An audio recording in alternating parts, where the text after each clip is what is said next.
ಇನ್ನು ಸಚಿವ ಬಿ ನಾಗೇಂದ್ರ ರಾಜೀನಾಮೆಗೆ ವಿಪಕ್ಷ ಬಿಜೆಪಿ ಬಿಗಿಪಟ್ಟು ಹಿಡಿದಿದೆ. ಸದನದ ಒಳಗೆ ಪ್ಲಕಾರ್ಡ್ಗಳನ್ನು ಪ್ರದರ್ಶನ ಮಾಡಿದ್ರು. ಆದರೆ ನಿಷೇಧ ಇದೆ, ಆ ರೀತಿಯಾಗಿ ಪ್ರದರ್ಶನ ಮಾಡೋ ಹಾಗಿಲ್ಲ ಅಂತ ಹೇಳಿ. ಆದರೆ ಶರ್ಟ್ ಒಳಗೆ ಪ್ಲಕಾರ್ಡ್ಗಳನ್ನು ಅವಿತುಟ್ಕೊಂಡು ಒಳಗಡೆ ಬಂದಿದ್ದಾರಂತೆ ಬಿಜೆಪಿಯವರು. ಸದನದ ಒಳಗೂ ಕೂಡ ಪ್ಲಕಾರ್ಡ್ ಹಿಡಿದು ಅವರು ಪ್ರತಿಭಟನೆಗೆ ಮುಂದಾದರು. ಸಚಿವ ಬಿ ನಾಗೇಂದ್ರ ರಾಜೀನಾಮೆಗೆ ವಿಪಕ್ಷ ಹಿಡಿದಿರುವಂತಹ ಪಟ್ಟು ಅದನ್ನು ಸಡಿಲಿಸುವ ಲಕ್ಷಣಗಳು ಕಾಣಿಸ್ತಾ ಇಲ್ಲ. ಅವರು ಸದನ ಆರಂಭವಾದ ದಿನದಿಂದಲೂ ಕೂಡ ತಮ್ಮ ಬಿಗಿಪಟ್ಟನ್ನು ಮುಂದುವರಿಸಿದ್ದಾರೆ. ಸೊ ಹಾಗೆ ಪ್ಲಕಾರ್ಡ್ಗಳನ್ನು ಎಲ್ಲೂ ಪ್ರದರ್ಶನ ಮಾಡೋ ಹಾಗಿಲ್ಲ. ನಿನ್ನೆ ಕಪ್ಪು ಬಟ್ಟೆಯನ್ನು ಕೂಡ ಅವರು ಹಾಕಿದ್ರು, ಕಪ್ಪು ಪಟ್ಟಿಯನ್ನು ಕೂಡ ಪ್ರದರ್ಶಿಸಿದ್ರು, ಅದು ಕೂಡ ಮಾಡೋ ಹಾಗಿಲ್ಲ ಅಂತ ಹೇಳಿ ಸದನದಲ್ಲಿ ಹೇಳಿದ್ರು. ಆದರೂ ಇವತ್ತು ಬಟ್ಟೆ ಒಳಗಡೆ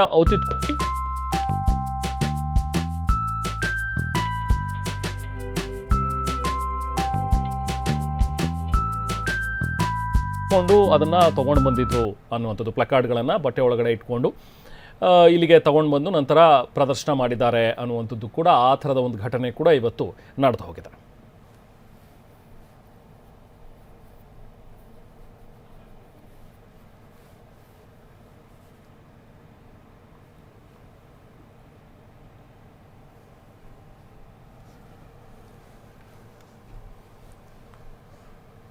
ಸೊ ಹೇಗೆ ಸದನದ ಒಳಗೆ ಮತ್ತು ಹೊರಗೆ ಎರಡೂ ಕಡೆಯಲ್ಲೂ ಕೂಡ ಪ್ರತಿಭಟನೆಗಳು ಮುಂದುವರಿತಾ ಇವೆ. ಬಿಜೆಪಿಯ ಸದಸ್ಯರು ನೋಡಿ ಸದನದ ಹೊರಗೆ ಬಂದು ಅಶೋಕ್ ಅವರ ನೇತೃತ್ವದಲ್ಲಿ ನಡೆಸಿದಂಥ ಒಂದು ಪ್ರತಿಭಟನೆ.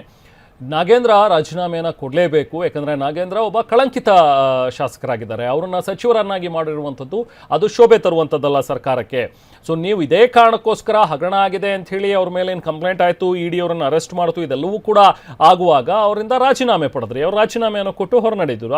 ಆದರೆ ಈಗ ಮತ್ತೆ ಅವರನ್ನೇ ಯಾಕೆ ಸೇರಿಸ್ಕೊಂಡ್ರಿ? ಇನ್ನು ಕೂಡ ಇಡಿಯ ತನಿಖೆ ಹಂತದಲ್ಲಿದೆ, ಇನ್ನೂ ಅವ್ರಿಗೇನು ಕಂಪ್ಲೀಟ್ ಆಗಿ ಕ್ಲೀನ್ ಚೀಟ್ ಏನು ಕೊಟ್ಟಿಲ್ಲ. ಆದರೂ ಕಳಂಕಿತರಾಗಿರೋರನ್ನ ನೀವು ಸಂಪುಟಕ್ಕೆ ಸೇರಿಸ್ಕೊಂಡಿರುವಂಥದ್ದು ತಪ್ಪು ಅನ್ನುವಂಥದ್ರ ಬಗ್ಗೆ ಬಿಜೆಪಿ ಆಕ್ರೋಶವನ್ನು ವ್ಯಕ್ತಪಡಿಸ್ತಾ ಇದೆ. ಆದರೆ ಇದಕ್ಕೆ ಪ್ರತಿಯಾಗಿ ಕಾಂಗ್ರೆಸ್ನವರು ಕೂಡ ಏನು ನೀವೆಲ್ಲ ಸಾಚಾಗಳ, ನಿಮ್ಮಲ್ಲಿ ಎಷ್ಟು ಜನ ಕಳಂಕಿತರು ಇದ್ರಿ ಅನ್ನುವಂಥದ್ರ ಬಗ್ಗೆನೂ ಕೂಡ ಪ್ರಶ್ನೆಗಳನ್ನು ಕೇಳ್ತಾ ಅವರು ಕೂಡ ವಾಗ್ದಾಳಿಯನ್ನು ನಡೆಸಿದ್ದಾರೆ. ಇನ್ನು ಸದನದ ಒಳಗಾಯಿತು, ಇದೀಗ ಹೊರಗೂ ಕೂಡ ಬಿಜೆಪಿ ಧರಣಿಯನ್ನ ಮಾಡ್ತಾ ಇದೆ.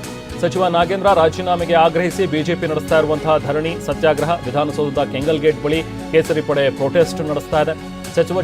ಸಚಿವ ಸಂಪುಟದಿಂದ ನಾಗೇಂದ್ರ ಅವರನ್ನ ವಜಾ ಮಾಡಬೇಕು, ಇಲ್ಲ ನಾಗೇಂದ್ರ ಅವರೇ ರಾಜೀನಾಮೆ ಕೊಟ್ಟು ಹೋಗಬೇಕು. ಸೊ ಇದು ಬಿಜೆಪಿ ಹಿಡಿದಿರುವಂತಹ ಬಿಗಿಪಟ್ಟು.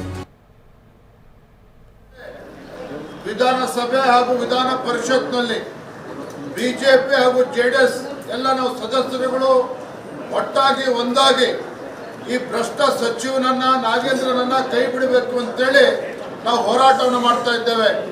ನಾನು ರಾಜ್ಯದ ಮುಖ್ಯಮಂತ್ರಿ ಕೇಳಲಿಕ್ಕೆ ಇಚ್ಛೆ ಪಡ್ತೇನೆ, ಯಾರನ್ನ ರಕ್ಷಣೆ ಮಾಡೋದಕ್ಕೆ ಹೊರಟಿದ್ದಾರೆ? ಮುಖ್ಯಮಂತ್ರಿಯಾಗಿ ಪ್ರಮಾಣ ವಚನವನ್ನ ತೆಗೆದುಕೊಂಡು 24 ಗಂಟೆಯಲ್ಲಿ ಏನ್ ಹೇಳಿದ್ರಿ ಮುಖ್ಯಮಂತ್ರಿಗಳೇ? ಯಾವುದೇ ಕಾರಣಕ್ಕೂ ಭ್ರಷ್ಟಾಚಾರವನ್ನ ಸಹಿಸೋದಿಲ್ಲ, ಯಾರು ಭ್ರಷ್ಟಾಚಾರ ಮಾಡ್ತಾರೆ ಅವ್ರನ್ನ ಒಂದು ಒಳಗಾಗ್ತೇನೆ ಅನ್ನೋ ಮಾತನ್ನ ಹೇಳಿದ್ರೆ, ಯಾರನ್ನು ರಕ್ಷಣೆ ಮಾಡೋದಕ್ಕೆ ಹೊರಟಿದ್ದಾರೆ? ಯಾರು ಇವತ್ತು ಪರಿಷ್ಠ ಪಂಗಡಗಳ ಅಭಿವೃದ್ಧಿಗೆ ಮೀಸಲಿಟ್ಟಿರ್ತಕ್ಕಂಥ ಹಣವನ್ನ ಕೊಳ್ಳೆ ಹೊಡೆದಿರುವಂತಹ ಒಬ್ಬ ಭ್ರಷ್ಟನನ್ನ ಮತ್ತೆ ಕ್ಯಾಬಿನೆಟ್ಗೆ ತೆಗೆದುಕೊಂಡಿದ್ದೀರಿ ನಾಗೇಂದ್ರನನ್ನ. ಯಾಕೆ ಡಿ ಕೆ ಶಿವಕುಮಾರ್ ಅವರೇ, ಯಾಕೆ ಇವತ್ತು ನಾಗೇಂದ್ರ ಅವ್ರ ಕಂಡ್ರೆ ಅಷ್ಟು ಭಯ? ಇವತ್ತು ಇನ್ನು ನಾಗೇಂದ್ರ ರಾಜೀನಾಮೆ ಕೇಳಿದಂತಹ ಬಿಜೆಪಿಗೆ ಪರಮೇಶ್ವರ್ ತಿರುಗೇಟ್ ಕೊಟ್ಟಿದ್ದಾರೆ. ನಾಗೇಂದ್ರ ಬಗ್ಗೆ ವಿಪಕ್ಷ ಇಲ್ಲ ಸಲ್ಲದ ಆರೋಪಗಳನ್ನ ಮಾಡ್ತಾ ಇದೆ. ನಾಗೇಂದ್ರ ವಿಚಾರದಲ್ಲಿ ಏನಾಗಿದೆ ಅಂತ ಹೇಳಿ ಸದನ ಗಮನಕ್ಕೆ ತರ್ತೀವಿ.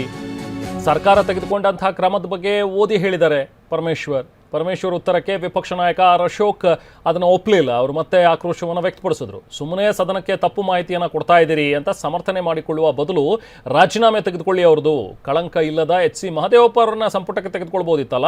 ಕಳಂಕ ಇರುವ ನಾಗೇಂದ್ರರನ್ನ ಯಾಕೆ ಸಚಿವ ಸ್ಥಾನ ಕೊಟ್ಟಿದ್ದೀರಿ? ದಲಿತರ ಹಣ ಲೂಟಿ ಮಾಡಿದ್ದಾರೆ, ಅದು ವಾಪಸ್ ಬರಬೇಕು. ಮೊದಲು ಸರ್ಕಾರದ ಉತ್ತರ ಬೇಡ, ನಮಗೆ ರಾಜೀನಾಮೆ ಬೇಕು ಅಂತ ಅಶೋಕ್ ಗರಂ ಆದ್ರು. ಪರಮೇಶ್ವರ್ ಅವರೇ ಎಷ್ಟು ಓದಿದ್ರು ಅಷ್ಟೇ, ಎಷ್ಟು ಓದಿದ್ರು ಏನು ವಾಷಿಂಗ್ ಮಿಷಿನ್ ಎಲ್ಲ ಇದು ಪರಮೇಶ್ವರ್ ಅವರೇ ವಾಷಿಂಗ್ ಮಿಷಿನ್ ಎಲ್ಲ ರಾಹುಲ್ ಗಾಂಧಿ ಮನೆಗಳ ಯುವಜನ ಸಬಲೀಕರಣ ಮತ್ತು ರಾಹುಲ್ ಗಾಂಧಿ ಸದನಕ್ಕೆ ತಪ್ಪು ಮಾಹಿತಿ ಕೊಡ್ತೀರಾ? ಸುಮ್ಮನೆ ಅವನ್ನ ಸಮರ್ಥನೆ ಮಾಡಬಹುದು, ರಾಜೀನಾಮೆ ತಗೊಳ್ಳಿ, ಸಮರ್ಥನೆ ಮಾಡಬಹುದು. ಭ್ರಷ್ಟ ಒಬ್ಬ ಸಚಿವರನ್ನ ಕಳಂಕ ಬರ್ತೈತೆ. ಅವರ ಆವರಣದಲ್ಲಿ ಶೋಧ ನಡೆಸಿ 11/7/24 ಅವರನ್ನು ವಿಚಾರಣೆಗೊಳಪಡಿಸಿತು. PMLA ಸೆಕ್ಷನ್ 50 ಅಡಿಯಲ್ಲಿ ನೀಡಿದ ನೋಟಿಸ್ನಂತೆ 12/7/24 ಡಿ ನಾಗೇಂದ್ರ ಅವರು ಇಡಿ ಮುಂದೆ ಹಾಜರಾದ ಪಡೆಯಲಾಯಿತು. ಸಿಐಡಿಯು ವಿಶೇಷ ತನಿಖಾ ತಂಡವು ದಿನಾಂಕ 5/8/24 ಸಂಬಂಧಿಸಿದ ನ್ಯಾಯಾಲಯದಲ್ಲಿ ತನಿಖೆಯ ಪ್ರಾಥಮಿಕ ದೋಷಾರೋಪಣಾ ಪಟ್ಟಿಯನ್ನು ಸಲ್ಲಿಸಿರುತ್ತದೆ. ಅದರಲ್ಲಿ ಬಿ ನಾಗೇಂದ್ರ ಅವರು ಆರೋಪಿಯನ್ನಾಗಿ ಹೆಸರಿಸಲಾಗಿರುವುದಿಲ್ಲ. ದಿನಾಂಕ 10/11/25 ಪ್ರಕರಣಕ್ಕೆ ಸಂಬಂಧಿಸಿದಂತೆ ಹೆಚ್ಚುವರಿ ದೋಷಾರೋಪಣಾ ಪಟ್ಟಿಯನ್ನು ಭ್ರಷ್ಟಾಚಾರ ತಡೆ ಕಾಯ್ದೆ ನ್ಯಾಯಾಲಯಕ್ಕೆ ಸಲ್ಲಿಸಿದ್ದು, ಅದರಲ್ಲಿಯೂ ಬಿ ನಾಗೇಂದ್ರ ಅವರು ಆರೋಪಿತರಾಗಿರುವುದಿಲ್ಲ. 9/9/24 ಬೆಂಗಳೂರಿನ ಜನಪ್ರತಿನಿಧಿಗಳ ವಿಶೇಷ ನ್ಯಾಯಾಲಯಕ್ಕೆ ಇಡಿ ವತಿಯಿಂದ ಸಲ್ಲಿಸಿದ 25 ಆರೋಪಿಗಳಲ್ಲಿ ಬಿ ನಾಗೇಂದ್ರ ಅವರನ್ನು A1 ಎಂದು ಹೆಸರಿಸಲಾಗಿದೆ. ಆದರೆ 14/10/24 ಇಡಿ ಪ್ರಕರಣದಲ್ಲಿ ಬೆಂಗಳೂರಿನ ಜನಪ್ರತಿನಿಧಿಗಳ ವಿಶೇಷ ನ್ಯಾಯಾಲಯವು ಬಿ ನಾಗೇಂದ್ರ ಅವರಿಗೆ ಜಾಮೀನು ನೀಡಿದೆ. ಆದರೆ ಈ ಪ್ರಕರಣದಲ್ಲಿ SITಯು ಬಂಧಿಸಿ ದೋಷಾರೋಪಣಾ ಪಟ್ಟಿ ಸಲ್ಲಿಸಿರುವ A1 ಆದ ದಲಿತರ ಹಣ ವಾಪಸ್ ಬರಬೇಕು. ನಾವು ಕೇಳ್ತಾ ಇರೋದು ದಲಿತರ ಹಣ ವಾಪಸ್ ಬರಬೇಕು. 180 ಕೋಟಿ ತಿಂದವರಿಗೆ ಶಿಕ್ಷೆ ಆಗಬೇಕು. ಖಜಾನೆಯನ್ನ ಕನ್ನ ಹೊಡೆದವರಿಗೆ ತಂಡವು ಎಲ್ಲ ಆಯಾಮಗಳಲ್ಲಿ ತನಿಖೆ ಮಾಡಿ ಈ